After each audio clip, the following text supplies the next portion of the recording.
جزو محبوب ترین اسپیکرهایی که تا الان وجود داشته سری پارتی باکس JBL و الان پارتی باکس کلاب 120 جدیدترین مدلش اینجاست. مهمترین تفاوتش اینه که باتری شده مثل یه پاور بانک و میتونی ازش جدا بکنی یا میتونی چند تا از این داشته باشی و نگران پلی تایم نباشی. سلام فیلاتلیا عزیز، امیدوارم حالتون عالی باشه. پارتی باکس کلاب 120 JBL جذاب و خفن و تازه اینجاست. میخوایم تا آخر این ویدیو خیلی راحت بررسیش کنیم و خوبش اینه که چون این ویدیو اسپانسری نداره، محدودیت و سانسوری هم وجود نداره و میتونیم که اگر نقاط ضعفی دیدیم حتما بگیم و نقاط قوتش هم اعلام بکنیم. اینطوری واقعا متوجه میشید که JBL تو نسل جدید چی کار کرده. حتما واسهتون مهمه که چه تفاوت‌های مهمی با نسل قبلی کرده. اول باید بهتون بگم که از نظر قیمت دلاری خیلی فرقی نکرده و فقط به خاطر اینکه جدید اسپیکر در حال حاضر تو ایران 5-6 میلیون اختلاف قیمت داره و نسبت به 110 گرون‌تره. اما از نظر قدرت صدا هم اسمن یا عددی و رو کاغذ هیچ فرقی نکردن. هر دو اسپیکر 160 واتن و در واقع باید برسیم به بخش کیفیت صدا تا اونجا تجربه شنیداریمون رو بهتون بگیم. اما بریم ببینیم چه تفاوت‌هایی روی پنل بالایی و توی رقص نور و ظاهرش اتفاق افتاده. از توری شروع میکنم که توری به جای اینکه مثلث باشه شبیه همین همین قسمتی که دارید بزرگ میبینید و با LED کار شده اینطوری طراحی شده و کاملا متفاوته دیگه. یه مقدار نور کلی داخلش هم کم رنگتر یا مات‌تره. در واقع پخش نور یه جورای امبینت مانند شده و نداره توی محیط، روی خودش دیده میشه و این شاید از یه نظری جذاب باشه، از یه نظری دیگه هم شاید شما دوست داشته باشید که نور تو محیط پخش بشه. خبری از اون قسمت‌های سیلیکونی نارنجی رنگ روی دو طرف اسپیکر نیست. پس این اسپیکر رو نمیتونی افقی استفاده کنی و فقط همین حالت ایستاده و عمودی قابل گذاشتن و استفاده هست. شاید از نظر ظاهری اون دو تا نارنجی ها رو منم تو 110 دوست نداشتم و به نظرم خیلی زمخته و غر بود.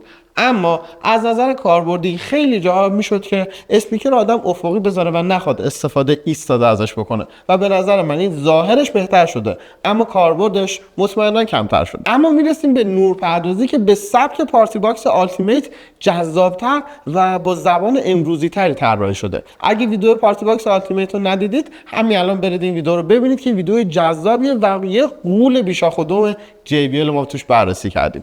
حالا میریم سراغ این. اگه یادتون باشه تو 110 ما دو تا توییتر وسط داشتیم که دور اونا یه چراغ یا LED کار شده بود. حالا با جابجایی توییترها رو آورده بالا و دیگه خبری از LED و چراغ هم داخلشون نیست. به جاش عین همون آلتیمیت ما نوار LED بالا و پایینی رو داریم. البته تو آلتیمیت این نوار ادامه داشت تو کنار اسپیکرها و زیرم نورپردازی داشتیم که طبیعتا تو 120 به خاطر اینکه کوچیک‌تر و جمع و جورتره این کارو نکرده.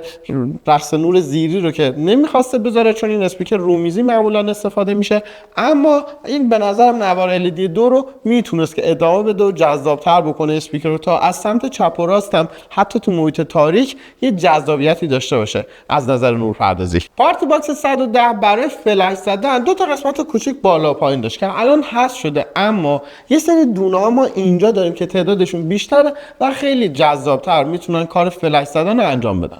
تو خود این نوار LED اینجا هم فقط قرار نیست نور صاف و ساده شما ببینید، یه جای چشمک میزنه و همون کار فلش زدن رو دوباره انجام میده. حالا غیر از این تفاوت‌ها و این تغییرات کوچیک یه اتفاقی که افتاده اینه که استایل نورپردازی بروزتر و خیلی شیک‌تر شده. شما میتونید حالت‌های مختلف و جذاب‌تری رو ببینید که نسبت به نسل قبلی من بیشتر دوستشون دارم. میام رو پنل بالایی. اولین چیزی که جلب توجه میکنه سه تا دکمه به رنگ‌های زرد و بنفش و سبزابیه که توی پارتی باکس 110 اصلا وجود نداشت، اما JBL تو نسل جدید اومده دکمه‌های افکت صدا رو به پارتی باکس 120 هم اضافه کرده. یکیش صدای وکاله. Let's party.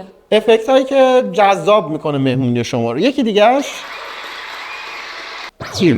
و یکی دیگهش افکت های دیجی توره که خیلی میتونه مهیج باشه و یه جورایی فان هم کنار مهمونیتون داشته باشه. یه چیز دیگه که تغییر کرده این دسته JBL که دسته وقتی بالا میاد یه صدای تق خیلی ناز میده و شما میتونید برای حمل و نقل از این و قسمت پایینی اسپیکر که جا داره استفاده بکنید. یک کلید دیگه که این رو اضافه شده کلید اوراکسته برای اتصال این اسپیکر به یه اسپیکر دیگه و قبلا این کلید توی اون قسمت پشتی درپوشو که باز میکردید اونجا قرار داشت، اسمش هم TWS بود، حالا اسمش شده اوراکست، اومده روی اسپیکر کنار بلوتوث و کنار بیس بوست. دیگه تفاوت خیلی زیادی روی پنل بالایی نداریم. یه دونه از این چرخونکی‌ها برای تغییر حالت نور که وسطش هم دکمه خاموش روشن کردن نوره، یه دونه از این چرخونکی‌ها برای کم و زیاد کردن صدا که وسطش دکمه پلی و پازه و یه دکمه که 3 تا حالت داره که 3 تا لول بیس رو میتونید انتخاب بکنید و دکمه پاور.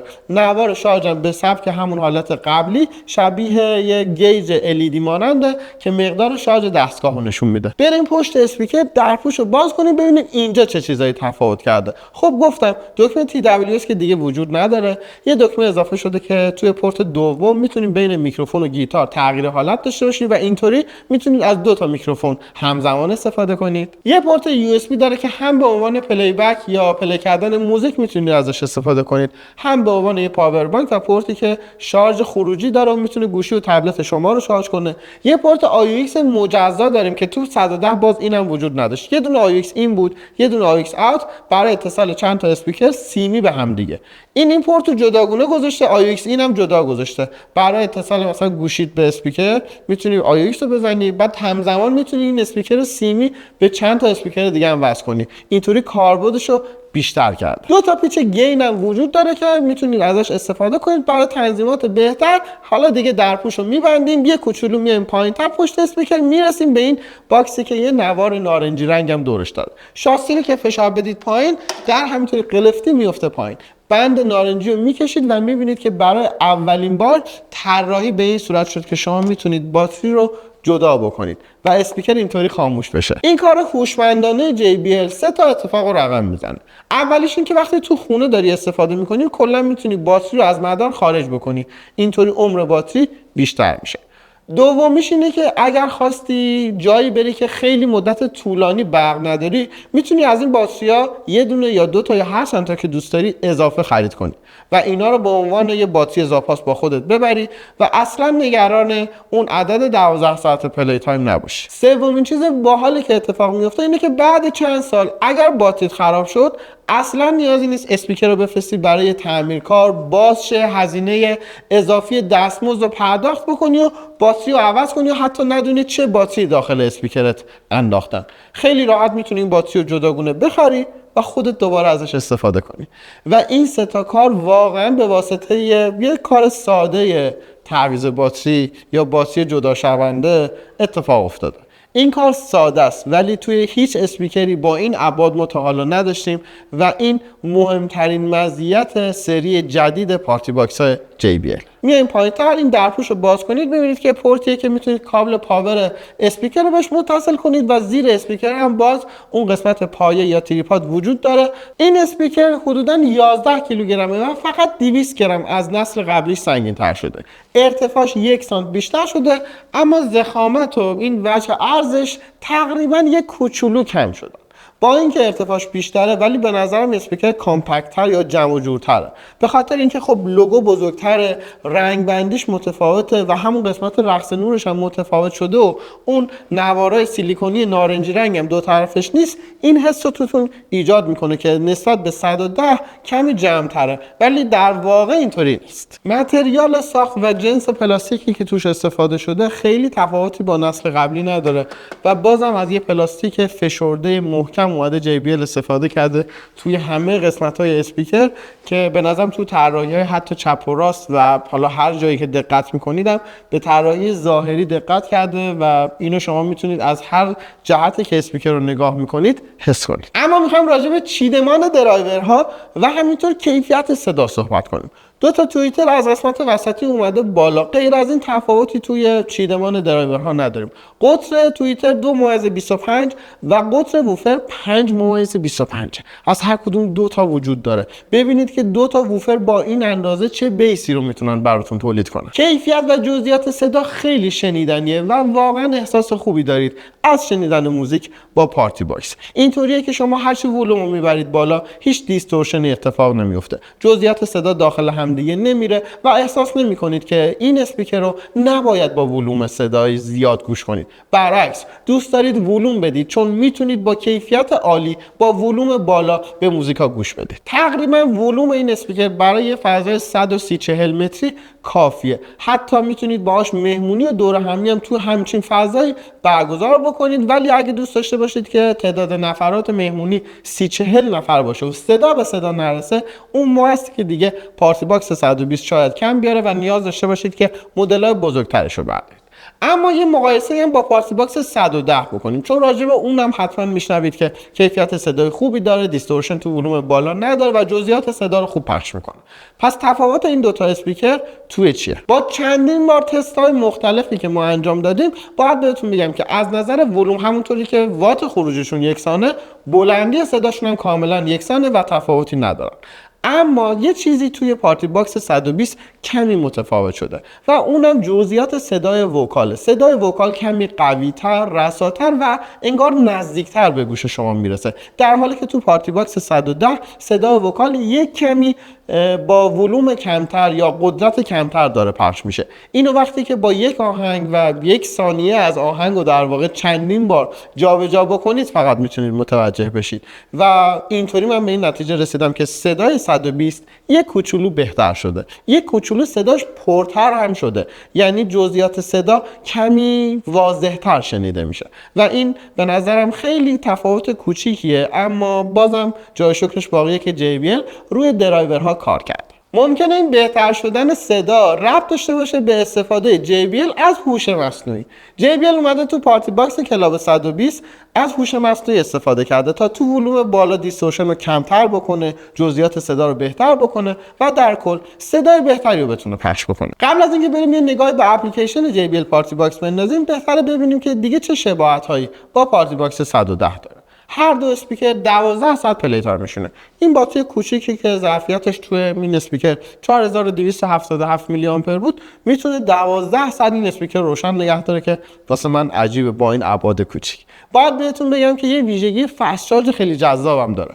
10 دقیقه میزنید به شارژ، از اون ور 80 دقیقه پلی تایم میده. اما اگه بخواید فول شارژ بکنید باتری، زمان شارژ خیلی زیاده و اینجا نقطه به نظرم ضعفی داره JBL که 3 ساعت و نیم طول میکشه این باتری فول شارژ بشه. تازه تو حالتی که از اسپیکر استفاده نکنید و روشن نباشه. اگه همزمان روشن باشه و استفاده هم بشه این زمان بیشتر میشه. علاوه بر این که این یه نقطه ضعفه، مسئله اینه که نسبت به نسل قبلی پیشرفتی هم نکرده. پارتی باکس 110 هم اگه می‌خواستی فول شارژ کنی 3 ساعت و نیم زمان می‌برد. حالا تو نسل جدیدم همینقدر زمان میبره و این به نظرم نقطه ضعف ادامه دار شده. یه عیب دیگه هم به نظر من توی مشخصات این اسپیکر دیده میشه، اونم وجود استاندارد IPX 4. این که ضد رطوبت باشه خوبه، ولی اینکه استانداردش انقدر پایین باشه اصلا چیز خوبی نیست. مطمئنا این اسپیکر خیلی جاها کنار استخر یا کنار آب استفاده میشه و اصلا نباید خیالتون راحت بشه چون ممکن اسپیکر خراب بشه.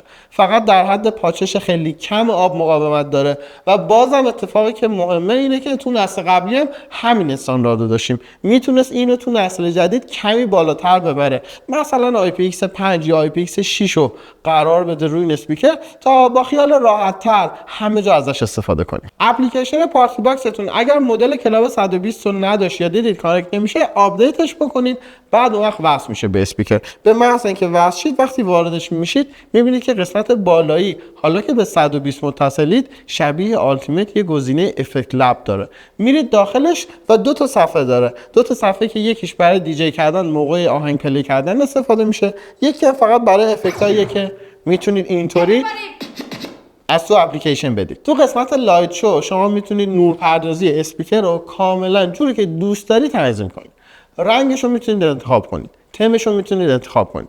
میتونید که قسمت‌های مختلف مثلا نوار LED رو انتخاب کنید خاموش کنید یا اینکه نه همه قسمت‌ها روشن باشن و این کاملا کمک میکنه که نورپردازی اونطوری که خودت دوست داری تنظیم میکنی. میایین پایین‌تر تو قسمت تاپ پنل کنترل میتونید که این سه تا کلید روی رو در واقع اون افکتی که پلی میکنه رو انتخاب بکنید. میرید روش میزنید و توی هر دسته‌بندی چند تا افکت داره. یه قسمت مجزا برای تنظیمات میکروفون هم وجود داره. الان خاموش رو گوشی من به خاطر اینکه میکروفون بهش متصل نیست. وقتی میکروفون متصل باشه این قسمت تریبل اکو و بیس صدای میکروفون رو مجزا میتونید تنظیم بکنید تا صدای بهتری داشته باشید و باید بگم که قسمت اکولایزرش هم یه لول بهتر شده. توی پارتی باکس 110 فقط به صورت کاستم شما میتونستید که انتخاب کنید و تغییر حالت داشته باشید، اما اینجا چند تا مود دیفالت وجود داره که میتونید اونا رو انتخاب کنید. اگه دلتون نخواست و خوشتون نیامد مود کاستم هم وجود داره که دستی میتونید تنظیم بکنید. نوع بیس رو از داخل اپلیکیشن هم میتونید انتخاب کنید که بیس پانچی باشه یا بیس دیپ و عمیق. اینو با همین کلید روی هم میتونید تنظیم بکنید و قسمت آخر هم برای اتصال یه اسپیکر 120 به 120 دیگه و مود استریو، یعنی تو این مود یکیشون میشه لفت یکیشون میشه رایت و صدا به صورت استریو پخش میشه که از داخل اپلیکیشن هم میتونید این ویژگی رو کنترل بکنید. اپلیکیشن JBL هم کم کم داره جزئیاتش بیشتر و بهتر میشه و از اون سادگی اولیه در میاد و به نظرم کاراییش هم داره بهتر میشه. جزئیات اسپیکر سعی کردیم قسمت‌های مختلفش رو بررسی کنیم. الان وقتشه که یه جمع‌بندی هیلاتلی بکنیم. خب اگه قرار این اسپیکر قیمتش نسبت به 110 فرق نکنه، بعد از یه مدت ارزون میشه هم قیمتمون بشه، ما کلی مزایا هم داریم. باتریش قابل جابجایی، رقص نورش بهتر شده، این دسته روش اضافه شده، دکمه ها اضافه شده، تو اپلیکیشن هم یکی دو تا ویژگی اضافه شده. حالا کنار این مزایا و چیزایی که بهتر شده، دو تا عیب هم داریم که از نسل قبلی هنوز مونده روش. یکی اینکه زمان شارژ زیاده، دوم اینکه استاندارد خوبی در مقابل رطوبت نداره که اینم باید در نظر گرفت. ولی به نظرم نسبت به نسل قبلی پیشرفت قابل ملاحظه‌ای کرده و JBL تونسته که یه کاری بکنه که پارتی باکس همچنان پرفروش و محبوب بمونه. امیدوارم منم تو این ویدیو تونستم شما رو هیلاتلی کنم. دمتون گرم. امیدوارم که ویدیو به کارتون اومده باشه.